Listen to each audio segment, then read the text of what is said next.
자, 안녕하세요. 이번 시간에는 지난 시간에 말씀드린 것처럼 우리가 패딩 점퍼류, 그러니까 패딩 점퍼를 그려보는 시간 한번 가질 거고요.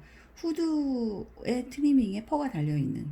저번에 후드 한번 그려봤잖아요. 근데 그건 이제 세워진 후드인데 그 후드를 이렇게 뒷모습을 그릴 땐 세워진 것도 그리지만 후드가 이제 제껴져 있는 상태로도 그리기 때문에 그거 한번 연습해보는 시간을 갖도록 할게요.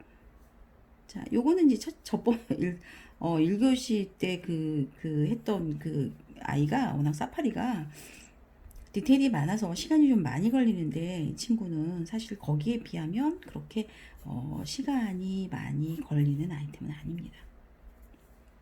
제가 계속 인치 그리는 이유가 길이하고 이런 밸런스 여러분들한테 보시라고 하는 거예요.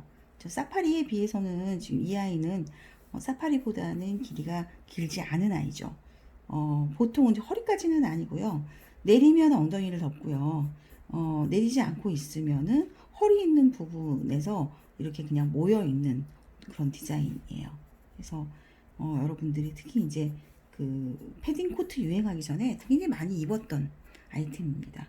그래서 항상 이제 저희가 이제 후드 그릴 때는 항상 네크가 어떻게 된다 그랬어요. 네크가 꽤 커야 된다고 말씀을 드렸어요. 그래서 네크 이렇게 크게 한번 잡아 보시고요. 그 다음에 이 친구는 드롭은 아닌 상태에서 이제 그 팔이 달릴 건데 그래도 기본적으로 점퍼기 때문에 어깨가 조금 원래 어깨보다 좀 넓게 잡아주셔서 지금 주셔서 자 약간 어깨에서 라운딩 지면서 길이 자체는 이제 아까도 말씀드릴 때처럼 내리면은 엉덩이 있는 선 정도까지 오는 어떤 그런 점퍼라고 생각하시면 돼요. 그래서 밑에가 이제 밴딩 처리가 돼 있고 우리가 집업 그렸던 거랑 거의 비슷한 길이라고 보시면 될 것 같아요. 그래서 이렇게 해주시고 그 다음에 계속 이제 우리가 앞에 지퍼가 보이는 아이를 그렸는데 지퍼를 보이지 않게 하기 위해서 이제 우리가 앞에 그 플랩이죠. 덮개를 덮는 경우가 있거든요. 그래서 그거를 지금 요번에 한번 표현을 해볼게요. 그래서 이렇게 덮고 이 안에는 그럼 지퍼가 들어있습니다. 지금 없는 건 아니고요.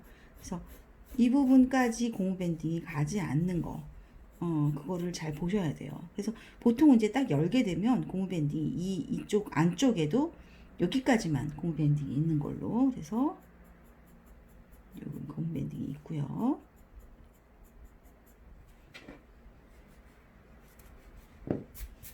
그다음에 이제 패딩을 지금 그리기 때문에 약간 더 넉넉하게 지금 형태를 더 잡은 것도 있어요. 그래서 이렇게 잡아주시고 그다음에 소매 또 좀 풍성하게 이렇게 잡아주시고 이제 밑에가 그 밴딩으로 이렇게 이루어지더라도 우선은 이제 이렇게 잡아주시고 그 다음에 그때처럼 올라가겠죠. 위까지 올라가야지 보온성도 있고 그 다음에 후드의 모양도 안정적입니다. 그래서 후드 이제 저번에 그려보셨기 때문에 여러분 크기는 기억하실 것 같고 너무 작거나 크지 않게 그리시면서 후드를 그리실 때 먼저 이렇게 입구 먼저 확보해 주시고 나서 보통 보면은 이제 여기서 안쪽으로 양쪽으로 이렇게 뭐를 잡고 있어요? 퍼가 들어올 만한 퍼는 이제 모양으로도 퍼를 잡지만 또 어떤 이유로도 퍼를 잡습니까? 보온성이죠. 그래서 더 많이 안쪽으로 점퍼보다 들어오는 걸 볼 수가 있어요. 그래서 이렇게 지금 퍼가 된다고 보시면 되고요. 그 다음에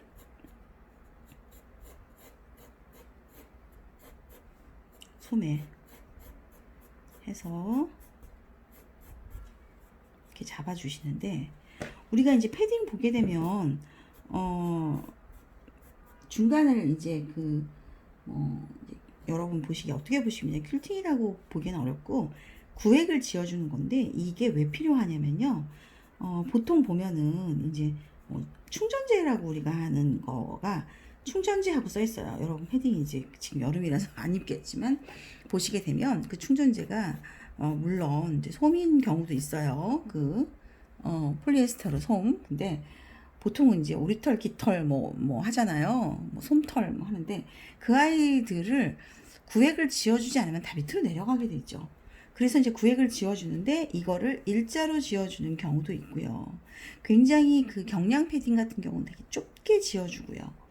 그 다음에 이제 지금 우리가 그리는 거는 한번 이제 이렇게 사선형으로 한참 유행했던 적이 있었는데 이렇게 들어간 경우가 있었어요. 그래서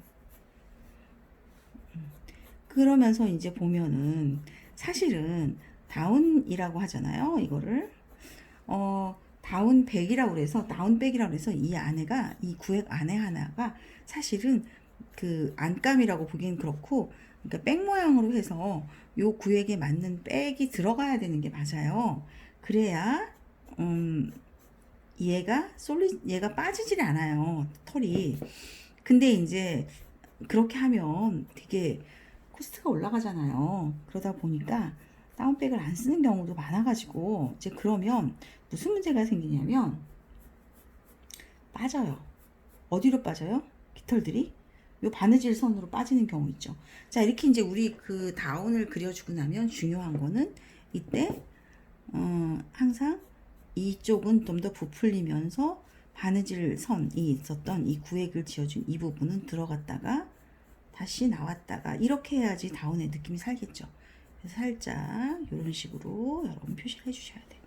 자, 마찬가지로 그래서 이게 이제 다운의 느낌을 이렇게 해서 살려주시고 몸통도 마찬가지죠. 몸통도 이렇게 살려가지고 마무리를 지어주셔야 됩니다.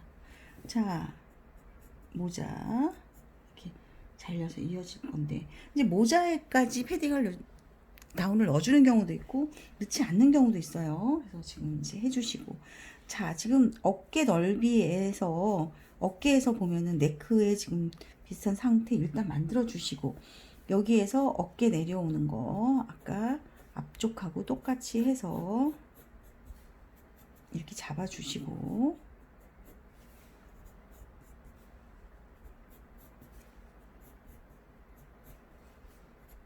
손, 팔 일단은 그려주시고 지금 뒷모습 사실은 많이 다른 거 없는데 모자 보여드리려고 일부러 뒷모습 더 그리는 거예요. 그래서 이제 그거 보시고 모자는 이제 여기서 어디에 위치를 하냐면요. 지금 여러분 보시기에 이제 이쪽 위쪽에서 이렇게 위치를 해야 됩니다. 일단 그래서 밑으로 내려와서 이 아이가 그려질 때 이제 이런 식으로 그려주셔야 돼요. 일단은 이렇게 일단 잡아주시고요.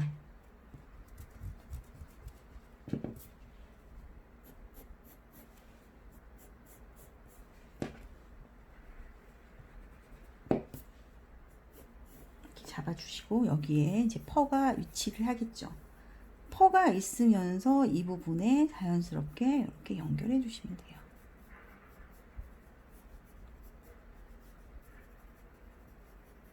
자연스럽게 펄을 이렇게 연결해 주시면 되고요.